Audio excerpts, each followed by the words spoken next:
सभी को जय यीशु मसीह की। आप सभी का स्वागत है मसीह संदेश टीवी चैनल में। और दोस्तों, आज का हमारा टॉपिक है, क्या हम सब एक ही जगह जा रहे हैं और इसके विषय में बाइबल क्या बताती है, आज हम ये जानेंगे। तो चलिए दोस्तों, अब हम स्टार्ट करते हैं। अक्सर कहा जाता है और यह भी सुनने में आता है कि इससे कुछ फर्क नहीं पड़ता कि हम चाहे कुछ भी मानो, चाहे कुछ भी विश्वास करो और चाहे कुछ भी करो, अंत में सबको एक ही जगह तो जाना है। और यह बात एक प्रकार से बिल्कुल सही है, क्योंकि बाइबल में लिखा है कि परमेश्वर की ओर से सब मनुष्य के लिए एक ही बार मरना और उसके बाद न्याय का होना नियुक्त किया गया है। यानी ये सच है कि हम सब के सब एक दिन एक ही जगह होंगे, चाहे वह पल भर के लिए क्यों ना हो, पर होंगे ज़रूर। और वह स्थान होगा परमेश्वर के न्याय का स्थान, क्योंकि बाइबल में लिखा है, अवश्य है कि हम सब का हाल मसीह के सिंहासन के सामने खोला जाए कि हम में से हर एक व्यक्ति अपने अपने भले और बुरे काम का बदला जो उसने देह के द्वारा किया है पाए। सो ये सच है कि वास्तव में हम सब के सब एक ही जगह जा रहे हैं, यानी हम सब के सब परमेश्वर के न्याय का सामना करने जा रहे हैं। पर उस दिन के बाद हम सब एक जगह नहीं होंगे, क्योंकि न्याय का वह दिन अलग होने का दिन होगा। उस दिन लोगों को इस तरह से अलग किया जाएगा जैसे भूसे को गेहूं से अलग किया जाता है और जैसे एक चरवाहा भेड़ बकरियों को अलग करता है। प्रभु यीशु मसीह ने कहा था कि उस दिन वह जिन्होंने भलाई की है जीवन के जी उठने के लिए फिर से जी उठेंगे, और जिन्होंने बुराई की है वह दंड के फिर से जी उठने के लिए जी उठेंगे।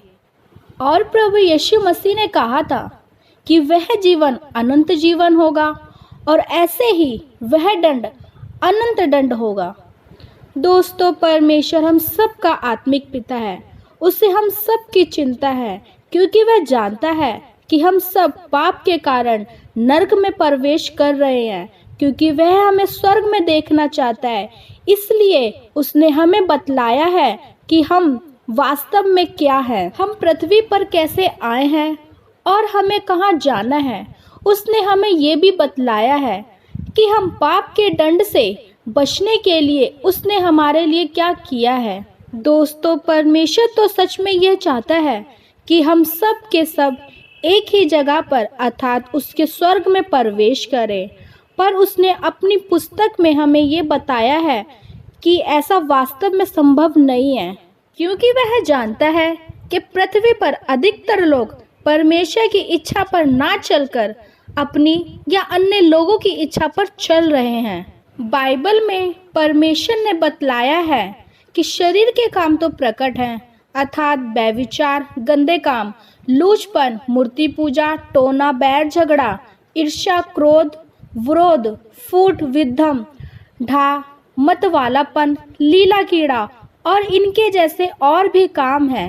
इनके विषय में मैं तुमसे पहले से कह देता हूँ, जैसे कि पहले कह भी चुका हूँ, कि ऐसे ऐसे काम करने वाले परमेश्वर के राज्य के वारिस ना होंगे। दोस्तों, ना केवल परमेश्वर ने हमें ये बतलाया है कि सारी पृथ्वी पाप के कारण गुलाम है और पाप के कारण प्रत्येक व्यक्ति नरक में प्रवेश करने जा रहा है, पर उसने हमें अपनी पुस्तक बाइबल में यह भी बताया है कि पाप से छुटकारा पाने का उपाय क्या है, और पाप से मुक्ति पाने का वह साधन भी स्वयं परमेश्वर ने मनुष्य के लिए उत्पन्न किया है। अर्थात वह स्वयं मनुष्य का रूप धारण करके पृथ्वी पर आया था। वह सारी मानव जाति के पापों का प्रायश्चित करने को पृथ्वी पर आया था।